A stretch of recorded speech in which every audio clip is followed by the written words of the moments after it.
کومل آواز، کومل لب و لہجے کی شاعرہ ہمارے درمیان تشریف رکھتی ہیں، محترمہ تمنا شیراز صاحبہ، وہ آئیں گی اور یقیناً آ کے آپ کو عمدہ کلام سنائیں گی۔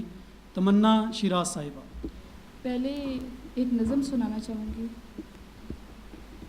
میرا کیا ہے، میرا کیا ہے، میں تو خود کو تھپکی دے کر چین کی نیند سلا سکتی ہوں، پلکیں موندھے خواب نگر کو جا سکتی ہوں، چندہ کو گہنا سکتی ہوں، تاروں کی چادر اوڑھے شرما سکتی ہوں، بے وجہ اترا سکتی ہوں۔ میرا کیا ہے، میرا کیا ہے، تجھ کو خوب سنا سکتی ہوں، جو باتیں چبھتی ہیں تیری تجھ کو وہ بتلا سکتی ہوں، منہ تو خوب بنا سکتی ہوں۔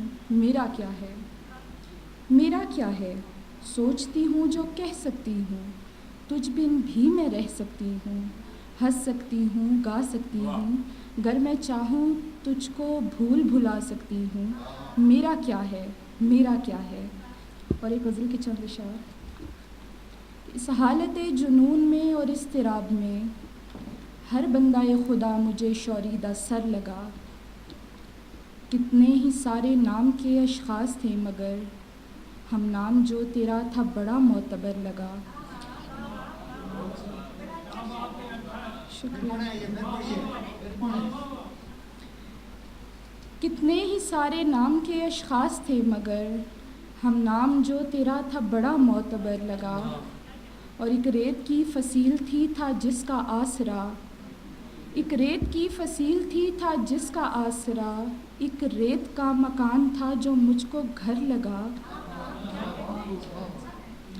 گریا فراق یار کا شیروں میں ڈھل گیا، گریا فراق یار کا شیروں میں ڈھل گیا، ماتم میرے نصیب کا سب کو ہنر لگا،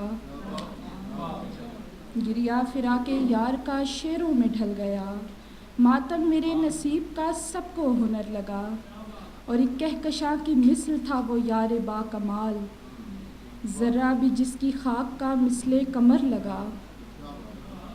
آخری شعر ہے کہ جس کو میرے خیال سے فرصت نہ تھی کبھی، اب مجھ کو میرے حال سے بے خبر لگا۔ جس کو میرے خیال سے فرصت نہ تھی کبھی، اب مجھ کو میرے حال سے کچھ بے خبر لگا، اور ایک ریت کی فصیل تھی تھا جس کا آسرا، ایک ریت کا مکان تھا جو مجھ کو گھر لگا۔ شکریہ۔